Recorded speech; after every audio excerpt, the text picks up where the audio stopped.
clasifica las discapacidades hacia lo que se, bueno, el grupo etario de niños. Un tema que siempre es valedero para todo lo que es propaganda, elecciones, etcétera. Siempre se toca, pero a la hora de ver las necesidades o hacer ejecución de todas las promesas, pues simple y llanamente siempre las obviamos, ¿no? Tenemos esa mala suerte. Arrancamos. ¿Qué tan importante es una discapacidad en niños? Dice que aproximadamente el 10% del mundo somos discapacitados. Y somos porque de repente nos tenemos que incluir, porque muchas veces se piensa que el discapacitado es aquel que está por la calle caminando con su bastoncito que no puede ver, o aquel que está pues en su silla de ruedas. Estamos lejos, lejos de la realidad. De los 75 millones de niños en edad de cursar primaria, aproximadamente el 33%, 3 de 10, padecen una minusvalía a nivel mundial. En los países en desarrollo hay un problema gravísimo con los niños en discapacidad, ¿no? El 90% de ellos no asisten a estudiar. Y no solamente porque, pues a veces de repente hay que llevarlos, etcétera, sino fundamentalmente por un problema sociocultural de fondo que hace que mucha gente que tiene a un hijo o un nieto discapacitado, en vez pues, de llevarlo hacia la escuela, lo oculta, ¿no? Hay un fenómeno que no llegamos totalmente a superar. Solo el 3% de adultos discapacitados están alfabetizados, con lo cual, pues, lo anterior da justo en el centro, ¿no? Sí, pues, si los niños discapacitados, el 90% no estudia, pues, apenas llegará, pues, los adultos a ser, alfabetizados. Y en las mujeres es peor, ¿no? Refieren que solo el 1% están alfabetizados dentro de los discapacitados. Otra de las rarezas que vemos, que a veces nosotros pensamos en los platillos voladores, pensamos en una serie de cosas, pero sin embargo, acá cerquita, cerquita vemos cosas súper extrañas, ¿no? Tenemos que según el INEI, el Instituto Nacional de Estadística, el 1,3% de la población tenía algún tipo de discapacidad bueno, en la elaboración de su informe. Pero según salud, mm, también lo hace las mismas instituciones, solo que es exclusivamente para salud. La discapacidad afectaba, la diferencia no era más de 2 años, entre lo que hizo INEI y lo que hicieron también con la encuesta en salud, que la discapacidad afectaba al 31,28% de la población peruana. Entonces, si hemos hecho la encuesta a un mismo país, a una misma gente con diferencia de tan pocos años, ¿por qué razón el INEI, que nosotros lo usamos eso para hacer todos nuestros cálculos, estadísticas, programas, proyectos, planificaciones, solo obtiene el 1,3 y otra encuesta en salud obtiene el 31,28, ¿no? Como le decía, son las cosas raras de este mundo. Pues se trata de explicar, o se ha tratado de explicar que estos errores en esta encuesta censal es por el manejo de dos definiciones distintas del concepto de discapacidad, ¿no? O sea, en realidad, ustedes saben, INEGI encuesta al jefe de familia y lo más probable es que le haya preguntado, ¿hay algún discapacitado? ¿Cuántos discapacitados hay en la casa? Y bueno, a veces las personas no llegan a entender exactamente el término discapacitado o simple y llanamente se formula pues esa propuesta, ¿no? De que cuando hay un niño discapacitado en casa o un discapacitado en general, lo tratamos de ocultar, ¿no? Los aspectos legales de protección al discapacitado. Aunque parezca mentira, el aspecto legal del discapacitado es uno de los más amplios que tenemos nosotros, y no solamente hablamos de Perú, estamos hablando a nivel mundial. Es algo que ha habido una preocupación pues desde tiempos pretéritos, y hay una serie de documentos, por cierto, que defienden, aclaran, legalizan cada uno de los aspectos con los cuales nosotros debiéramos tener una mayor protección al niño discapacitado.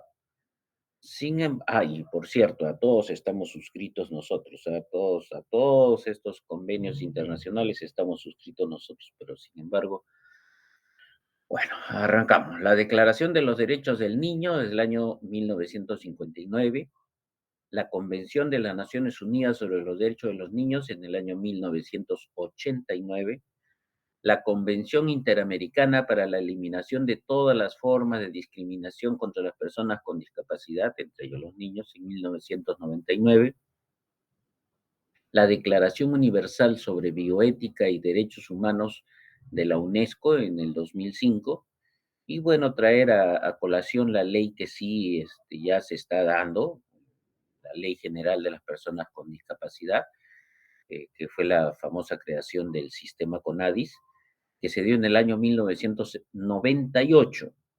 Pues recién hace 4 o 6 años esta norma llegó a reglamentarse. Con eso les digo todo, ¿no? Y desgraciadamente esto está en manos pues, de los padres de la patria, ¿no? Vamos a ver algo de lo que dice la Convención de las Naciones Unidas sobre el Derecho de los Niños del año 1989. Dice, artículo 23, niños con discapacidades. Los niños deberán gozar una vida plena bajo condiciones que le aseguren dignidad, autoconfianza y participación en la vida de la comunidad. El derecho a atención especial y asistencia para ellos y sus cuidadores. Asistencia sin costo con acceso a educación, entrenamiento, atención en salud, rehabilitación y lograr la integración social y el desarrollo individual. ¿Cuánto de esto se cumple al día de hoy? Pues muy poco, ¿no?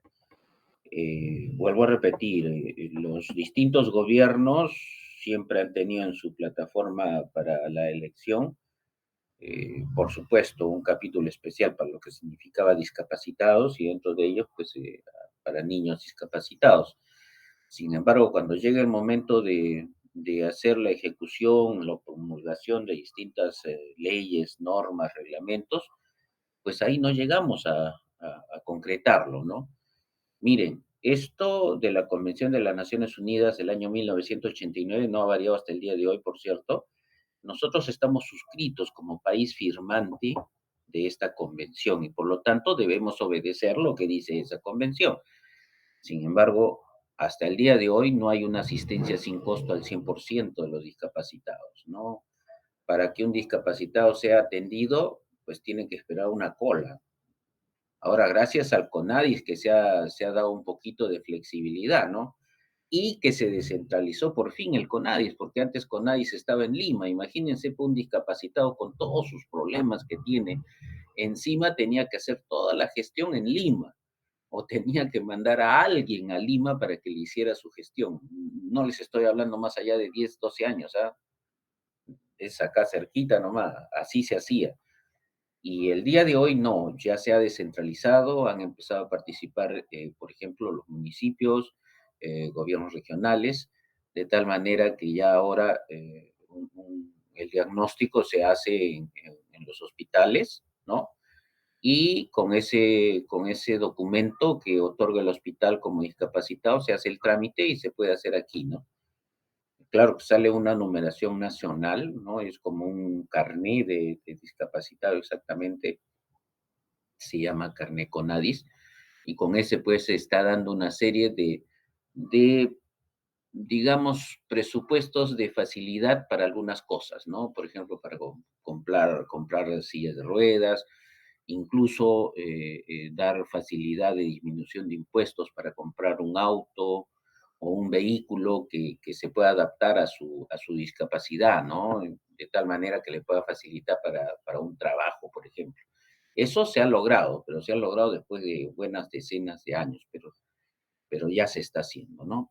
Pero el de la asistencia al 100% del discapacitado y su cuidador, algo que siempre olvidamos nosotros, ¿no? Nos llenamos la boca y decimos, para el discapacitado le hemos conseguido tal cosa, pero ¿y su cuidador, que generalmente es un familiar, su papá, su mamá, su tío, su abuela, para el cuidador, un cuidador que tiene que poner de la suya para cualquier cosa, ¿no? Disculpen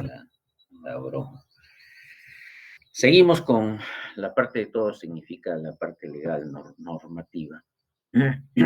¿Por qué no se cumple?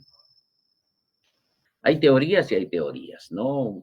Uno dice, pues no se puede cumplir porque hay una crisis económica que desgraciadamente ya salíamos de la crisis y hemos vuelto a entrar y en los últimos años estamos peor. Y encima esa brecha que había entre lo que significaba la economía rural con la economía urbana, pues encima esa brecha se ha abierto, ¿no? Es más ancha esa brecha, con lo cual pues todos los que están en zona rural sufren mucho más que los que estamos en una zona urbana. Y ni vuelta que darle pues con la última pandemia, que ha dejado no solamente a nuestro país, sino a todos los países con muchos problemas económicos, sociales. Y sobre cuernos palos ahora nos está lloviendo la epidemia del dengue, ¿no? Bueno, no sé si sea suficiente causal como para podernos olvidar nosotros de la normativa para los discapacitados. Yo pienso que no, ¿no? Cada uno tiene que ir por su causa. El no tener estadísticas confiables. Ahora, la pregunta es, ¿es una coincidencia o es realmente pues de que queremos no ver? ¿No? Es fácil para las autoridades que te digan, pues solo hay 1% de discapacitados. Ah, ya, entonces pues dedicámosle 1% del presupuesto, ¿no?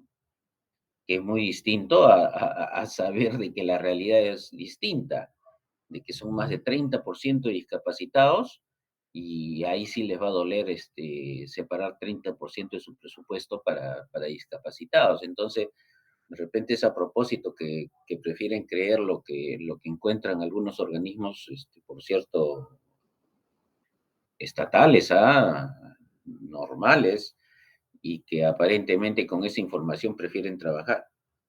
Bueno, en cualquier caso, estamos nosotros para tratar de conseguir la información más confiable y valedera, ¿no? Porque en salud nosotros vemos a diario personas con diversas discapacidades y que ellos mismos y sus familiares desconocen sus derechos, ¿no? Discapacitados de muchos años y cuando uno les pregunta si ya tienes tu carnet Sonadis o Conadis, le dice, ¿qué es eso, no? Entonces, a veces hemos pecado nosotros mucho de llegar a la familia del discapacitado, porque también la familia discapacitada, como vuelvo a repetir, se oculta, no quiere que se entere ni el propio vecino de que hay un discapacitado en casa, ¿no? Bueno, son problemas de fondo ya, problemas sociales, ¿no? Y lo que les decía hace un momento, ¿no? Ya el Consejo Nacional de Discapacidad estaba solamente en el gobierno central. Ya felizmente ahora pues hay estructuras similares a nivel regional y local, con lo cual se ha hecho la facilidad de que ingresen, de que puedan llegar a las distintas instancias bueno, de formulación burocrática para obtener, por ejemplo, el, el carné Conadis. Bueno, se tiene un Plan Nacional de Atención a la Discapacidad. Vuelvo a repetir, nos llenamos de documentos, nos llenamos, no sé, salimos a la palestra, salimos al periodismo y decimos, sí, vamos a hacer esto, vamos a regalar 500 sillas, vamos a hacer que los discapacitados tengan tal un apoyo alimentario y todo lo demás. Pero lo gracioso de todo, que llegado el momento, justo todo lo que tiene que ver con el enfoque de discapacidad, pues llega el momento y el Ministerio de Economía dice, no hay presupuesto. Y no hay presupuesto. Y los señores del Congreso se escudan en que ellos pues solo legislan, ellos no manejan el presupuesto y por lo tanto pues será el gobierno central, ¿no?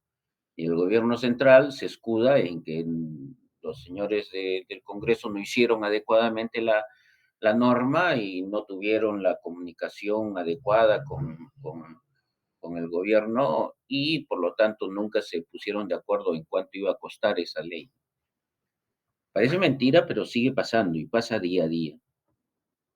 Hemos logrado avanzar mucho, por cierto, en la conceptualización de la discapacidad según el enfoque de la Organización Mundial de la Salud.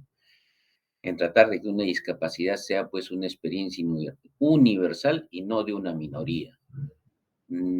Cuando nosotros hablamos de una discapacidad, por ejemplo, yo que trabajo en un centro de salud, tengo compañeros que tienen algún grado de discapacidad, pero yo no voy a estar diciendo como él es discapacitado, pues que se vaya a su consultorio, que se vaya a su zona de discapacitado y conmigo no es.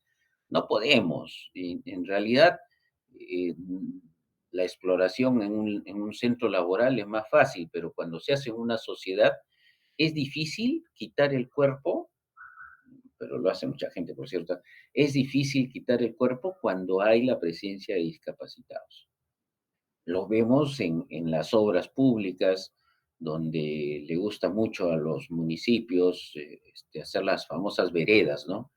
Y hacen unas rampas, Dios mío, en Natividad han hecho unas rampas de subida y bajada que da miedo bajar, uno tiene que saltar en la vereda, ¿no? Porque encima las veredas son súper altas, las han hecho súper altas, y las rampas tienen un ángulo de declive terrible. ¿Qué vas a poder bajar con una silla de ruedas? Te vas, Dios mío, pasa un accidente. Entonces ahí te das cuenta de que no siempre tratamos de pensar en el otro, ¿no? No, no siempre pensamos en el discapacitado. ¿Para qué es la rampa, güey? Justamente para los señores discapacitados. ¿Y qué señor discapacitado va a bajar pues en ese ángulo de declive, ¿no? Bueno. Bueno, los espacios para la participación real de la ciudadanía son reducidos o inexistentes. Ahora, ¿eso será a propósito o no? Seguimos con la duda, ¿no es cierto? Tienen como reto la descentralización y la participación ciudadana. Se está logrando, se está sensibilizando, muy lentamente a mi parecer, pero se está logrando. Yo les digo que 10, 15 años atrás era pues como que veías un discapacitado y mirabas para otro lado, ¿no? Para no ver en qué podías ayudar. O sea, así era de extremo, ¿no? Hoy no, ¿no? Ya uno se puede dar cuenta, si hay una persona con una discapacidad visual, pues hay uno o dos que se ofrecen a ayudarlo a cruzar la pista y cosas así que parecen ser sencillas, pero que eso significa que la gente se está sensibilizando. Ese debiera ser nuestro trabajo. El sensibilizar, bueno, primero es que tienen que sensibilizarse ustedes, ¿no? Si ustedes no están sensibilizados, ¿qué van a poder sensibilizar, no? Pero ese debiera ser nuestro trabajo, sensibilizar. Nosotros tenemos el conocimiento, nos están diciendo, enseñando, comprobando, lo estamos viendo, entonces tenemos que estar sensibilizados, sensibilizar pues en casa, sensibilizar a nuestros vecinos, a nuestros amigos, de tal manera que este aspecto de cómo enfocar el problema hacia la discapacidad, bueno, en general y especialmente en niños, pues sea algo que sea de día a día, ¿no? Miren, yo entro a Face y me encuentro ahí un perrito que ha sido abandonado, un gatito que ha sido abandonado, pero no me encuentro con que haya un discapacitado que necesite, no sé, una silla de ruedas o que necesite pues un aparato ortopédico. No se ve, ¿no? Ah, más o menos por ahí es donde deberíamos ir caminando nosotros. Bueno, esto solamente es un anuncio colombiano, si mal no me acuerdo. Bueno, lo de fondo es que recogen botellas de vidrio para los discapacitados, pero dice, olvidar tus botellas debajo del caño es olvidar a un niño con discapacidad, ¿no? Es lo que hacemos muchos, ¿ah? Cuando hay un discapacitado en casa, pues lo ponemos en la habitación de al fondo, donde no entre la luz, donde nadie pueda mirarlo por la ventana, ¿no? Vuelvo a decir, son cuestiones de fondo, sociales, culturales. ¿Discapacitado yo? Muchos nos preguntamos, ¿no? ¿Seremos discapacitados? La discapacidad no es un atributo de algunos con respecto a otros, sino una condición que puede afectar a cualquier miembro de la sociedad sin importar edad, sexo, estatus social, educativo, laboral o ubicación geográfica. Es decir, hoy no podemos ser discapacitados, pero mañana, Dios no lo quiera, tenemos un accidente o qué sé yo, cualquier problema, y pasamos a ser discapacitados. Y ahí no me va a salvar si yo soy médico, si soy abogado, si soy ingeniero, no me va a servir si soy jovencito, si soy viejito, si soy flaquito, si soy gordito, o si yo soy limeño o yo soy tacneño, ¿no es cierto? Entonces, hay que pensar siempre, ¿no? Y si nos llega, y si a alguien en la familia le pasa. Vamos a hablar un poquito de estos términos: discapacidad, deficiencia y minusvalía. Discapacidad, para los que quieren averiguar, siempre hay información en ¿cómo se llama en inglés? Es la disability, no hablo yo bien inglés. Dice, cualquier deficiencia física, mental o sensorial, que puede ser congénita o adquirida, que limite sustancialmente una o más de las actividades normales para una persona. Discapacidad.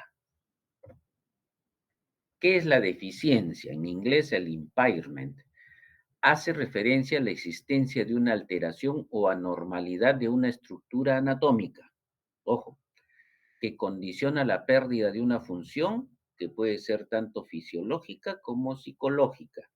Ya empezamos a ver antes, yo les hablo de hace muchos años, fundamentalmente nosotros nos referíamos a la parte anatómica fisiológica, ¿no? Ya con los tiempos ha ido añadiéndose la parte pues mental, la parte psicológica. Y la minusvalía, que es el handicap en inglés, tomo un poquito más, hace referencia a la existencia de una barrera presente en el individuo como consecuencia de una deficiencia o una discapacidad, la cual limita o impide el desarrollo del rol que sería esperable en ese individuo en función de su edad, sexo y situación social y cultural. Como ven, el término, entre comillas, más completo, porque los otros dos son importantes, ese es el de minusvalía, ¿cierto?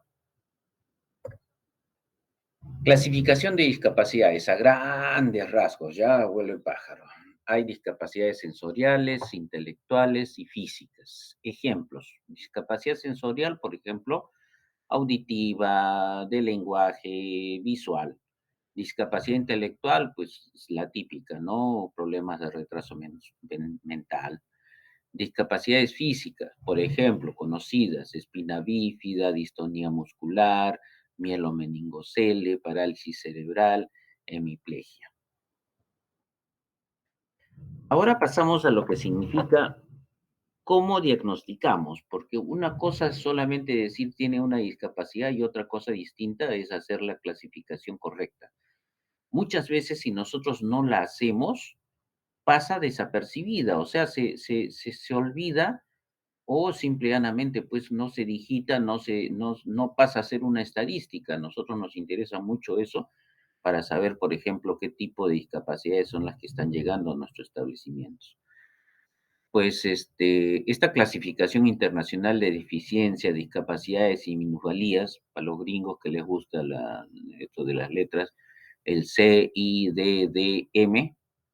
fue puesto en marcha en los años 70, publicado en los 80 por la Organización Mundial de la Salud, con lo cual se oficializó su uso. Ha sido traducido a más de 14 idiomas. La versión española, o sea, en idioma nuestro, fue publicada en 1983. Es este librito azulito, ¿no? Este, que trae recuerdos, ¿no? Es un libro que se utilizó, justamente utilizó, ya les estoy dando ya la idea de que ya se dejó utilizar, y que era pues una manera de poder clasificar cuando llegaba a nuestro consultorio un problema de discapacidad de cualquier tipo. Sirve para la clasificación de las consecuencias de la enfermedad y sus repercusiones en la vida del individuo. La Asamblea Mundial de la Salud aprobó el famoso CIF, que les voy a decir más abajo qué es, en año 2001, que viene a continuar justamente a este librito azul. En la resolución en inglés de la Organización Mundial 54.21 se lee lo siguiente: hace suya la segunda edición de Clasificación Internacional de Eficiencia y Capacidad de Minusvalías, CIDDM, con el título Clasificación Internacional del Funcionamiento de la Discapacidad y de la Salud, Ese es el nuevo término que hasta el día de hoy, ¿ya? Clasificación Internacional del Funcionamiento de la Discapacidad y la Salud, que en adelante se abreviará CIF, ¿no? Bueno, por cuestiones del idioma. Se insta a los Estados miembros a usar cuando proceda la CIF en sus actividades de investigación, vigilancia, notificación. Se pide a la directora general que preste apoyo a los Estados miembros que soliciten para hacer uso del CIF. El CIF ya no es azulito, es rojito. Es hasta el día de hoy prácticamente se sigue usando para la clasificación de enfermedades en relación pues a las discapacidades, ¿no? Está diseñada con un propósito múltiple, va a ser utilizado en varias disciplinas por diferentes sectores de la sociedad. Es un componente más de la familia de la clasificación propuesta por la Organización Mundial de la Salud y que nos sirve a nosotros para unificar criterios, ¿no? Para unificar enfermedades, criterios, cuando se hace trabajo de investigación, se puedan comparar entre ellos. Si nosotros usamos el mismo tipo de clasificación, en realidad sirve para mucho, ¿no? Uno dice, ¿para aquí nos está explicando el doctor lo que significa la codificación? Pues con una correcta codificación podemos hacer unos muy buenos trabajos de investigación. Si la codificación está mal hecha, ahora normalmente nosotros jalamos, porque esto se digita, ustedes saben, en el registro GIS. Entonces nosotros jalamos solamente por códigos. Y si no lo hemos hecho bien, no hemos clasificado adecuadamente con un código correcto, pierdes la información y ese trabajo de investigación se hace poco fiable, ¿no? Solamente un poco de historia, desde la Codificación Internacional de Enfermedades a la CIF. 1893 fue la primera vez que alguien se reunió en una mesa y se pusieron a discutir causas de muerte con una clasificación. En 1946 se hace ya la clasificación de enfermedades de forma oficiosa. En 1980 está la famosa clasificación internacional de eficiencia y capacidades y minusvalías, que fue la clasificación que se utilizó unos buenos años. Y después en el 2001, como les he dicho hasta la fecha, tenemos el famoso CIF, que es la clasificación de funcionamiento. Ojo, en la anterior era fundamentalmente orgánico, si cabría el término. Acá es cómo funciona, ¿no? La clasificación ha ido hacia eso, ¿no? Como es internacional, la clasificación aquí en Estados Unidos, en Grecia, en Canadá, en Rusia, en donde sea, es la misma. Por eso que podemos hacer comparaciones, podemos hacer estudios y leer estudios, ¿no? Bueno, lo que les estaba explicando un poco, los objetivos del CIF es proporcionar una base científica para la comprensión y el estudio de la salud y los estados relacionados con ella, establecer un lenguaje común universal para describir la salud, para mejorar la comunicación entre distintos usuarios de todo el mundo, permitir la comparación de datos entre países, servicios, disciplinas a lo largo del tiempo y proporcionar un esquema de codificación sistematizado para ser aplicado en los sistemas de información en salud. En Perú, el GIS, ¿no? Ahora vamos a hablar algo de discapacidad y familia. ¿Qué es lo que ocurre en una familia que cuando aparece pues un niño discapacitado, ¿no? La detección de la discapacidad, sea cual sea, es un momento especialmente doloroso y complejo tanto para la persona como para su familia. Eso es definitivo, ¿no? Más aún si es un bebé, como voy a decirles, es aún mucho más sensible, ¿no? Ante la noticia de que el bebé tiene una discapacidad, los padres se ven profundamente afectados por toda una serie de sentimientos muy intensos hacia el bebé y hacia ellos mismos, ¿no? Especialmente cuando es primer bebé y hay tanta esperanza, tanto deseo de los padres de tener un niño o una niña, y le sale con algún tipo de problema o congénito o, bueno, adquirido en el momento del parto o del embarazo, y que le trae pues un niño con algún grado o algún tipo de discapacidad. ¿Cómo reacciona el núcleo familiar? Estamos hablando fundamentalmente de los padres, ¿no? Primero, la negación. Los padres niegan la importancia del problema. Ahora, esto es estadística, ¿no? No quiere decir que el 100% de gente se reaccionan igual, pero cuando nosotros hacemos estudios, vemos de que un gran porcentaje reaccionan de esta manera. Lo niegan. Lo niegan en razón de que no llegan a entenderlo. Fundamentalmente esa es la razón, ¿no? Entonces, primero se inicia con una negación. Puede durar mucho, puede durar poco. Después hay una reacción de proyección. ¿Por qué? Los padres proyectan la propia culpa en personas próximas. Empiezan a echar la culpa a otros. Bueno, ya ustedes saben que el pendón de siempre, cuando ocurre uno de estos problemas, siempre somos nosotros los médicos, ¿no? Por la culpa del médico, que el embarazo no me lo llevó bien el médico, que el médico no me atendió a tiempo el parto, que el médico no le hizo pues la atención debida a mi niño. O sea, y bueno, y así, ¿no? Tratan de proyectar como si fuera culpable alguien, ¿no? O sea, como si realmente fuera culpable alguien del problema pues del niño. Después viene una reacción de rechazo.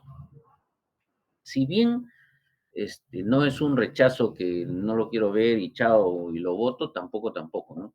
Los padres se alejan del bebé no porque no se preocupen, sino porque les es muy doloroso preocuparse tan profundamente y sentirse al mismo tiempo tan completamente impotentes.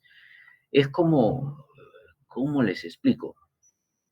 Ellos entienden el problema, pero les es tan doloroso que prefieren mirar para otro lado, ¿no? Ese es el fenómeno que nosotros tenemos eh, medio arraigado, que cuando tenemos un problema somos muy pocos, o son muy pocos los que lo enfrentan mirando el problema, ¿no?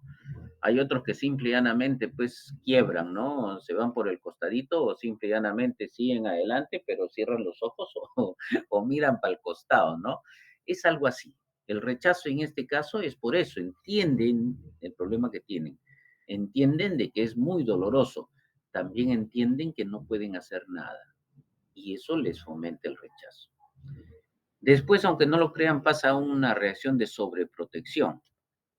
La madre no permite que el hijo sufra un mínimo de frustración, la madre no permite ni que el padre se acerque, con eso le digo todo, lo cual, pues, definitivamente hay una problemática para su desarrollo adecuado. La madre, poniendo a la madre, ¿no? Porque a veces también puede ser el padre, deja de lado su vida y pasa a enfocar toda su atención a ese hijo o esa hija con problemas, ¿no? Deja trabajo, lo deja el esposo, deja el núcleo familiar y se enfoca solamente a la idea de tratar de mejorar la calidad de vida de su hija o de su hija. Eso está bien, nadie dice que está mal, pero es un exceso, ¿no? Entonces eso hay que tratarlo, ¿no? Es una sobreprotección, entre comillas, excesiva. Entonces, cuando ocurre esto, vemos nosotros de que en una familia ha nacido un niño con algún tipo de problema, con alguna minusvalía, discapacidad. Entonces nosotros tenemos que hacer una intervención. Esta intervención se llama intervención temprana, que se hace justamente en aquellos menores de 6 años y su familia, porque al fin y al cabo con quien debemos que lidiar más es con la familia, más que con el propio niño, ¿no? Con el fin de dar respuesta lo más pronto posible a las necesidades transitorias o permanentes que presentan los niños con alguna discapacidad. Explicarles cuáles sí van a ser problemas que son del día o del mes o de este año y cuáles sí se van a quedar con ese niño. Nosotros ya tenemos el diagnóstico, ojo, entonces ya le podemos explicar, ¿no? Con esto sí se va a quedar el niño. Esto no, esto es transitorio, que sí que vamos aprendiendo cómo hacerlo y vamos aprendiendo lo más difícil siempre, ¿no?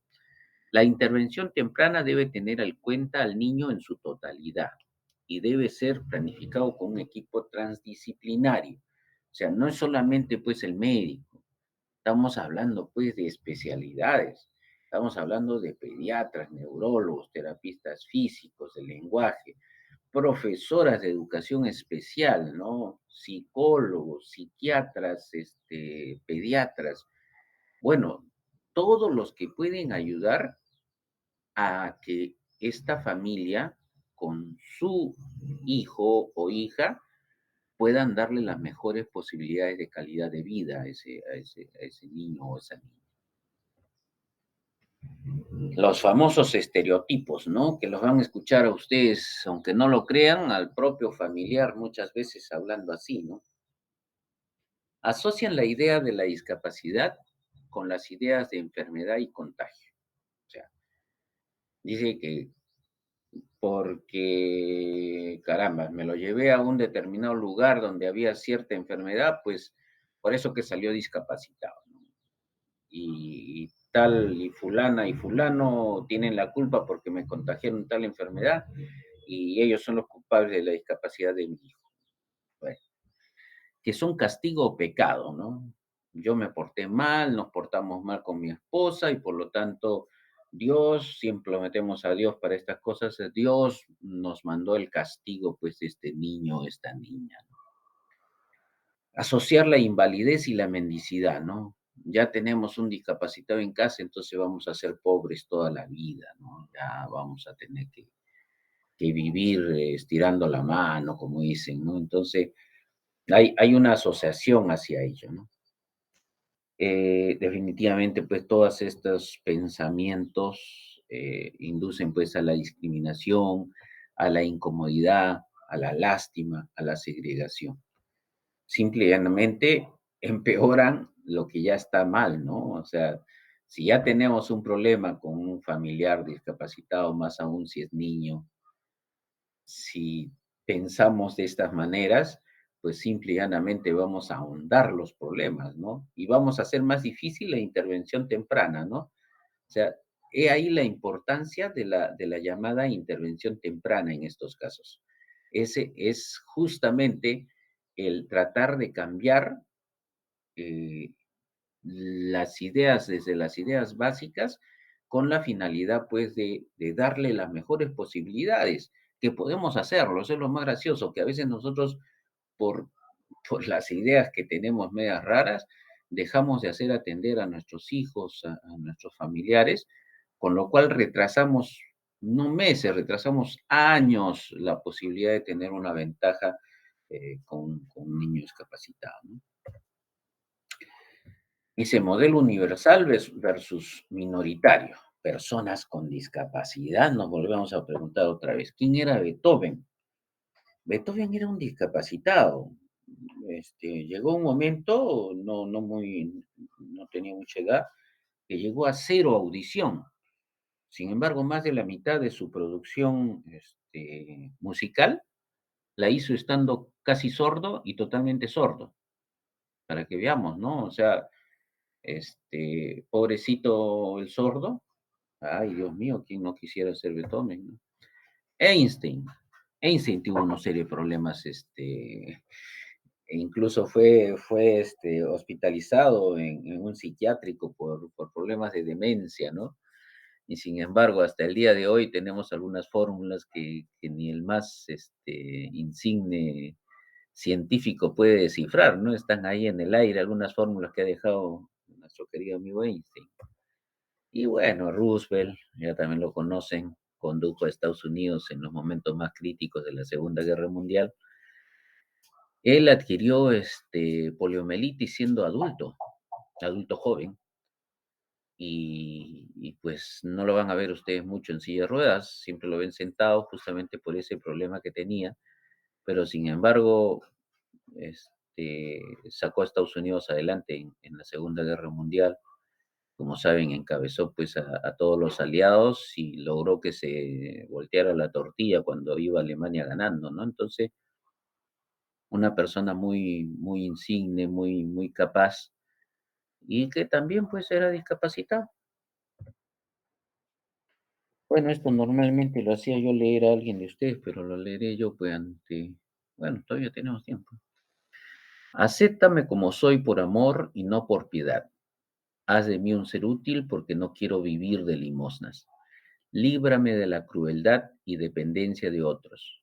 Pon en mis labios la luz de una sonrisa y no la sombra del miedo. Ayúdame a no ser una carga para quienes me rodean, logrando ser parte de la sociedad. Reflexiona. Las ilusiones que acompañaron mi nacer aún se pueden cumplir. Despierta con tu afecto mi fuerza para luchar en contra de la indiferencia de los que desean no existir. Algo para terminar de sensibilizar. Bueno, jóvenes, mírame, ámame, respétame, soy humano como tú. Ahí vemos gente con discapacidad y que sin embargo hasta deporte extremo hacen y son conocidos varios peruanos que han tenido algún tipo de discapacidad y que son incluso campeones mundiales. Bueno, jóvenes, eso era lo que les tenía que traer el día de hoy. Les agradezco su atención. Si hubiera algún tipo de pregunta, me apena que solo hayan habido 24 compañeros, pero bueno, así es la vida.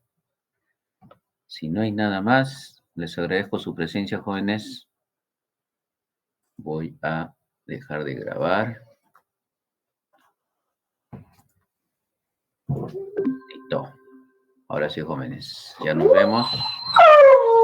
A mi lobo también dice ya terminó la clase. Hasta luego. Muchas gracias. Hasta luego. Hasta luego, doctor. Gracias. Hasta luego, doctor. Hasta luego, doctor. Gracias. Hasta luego, doctor.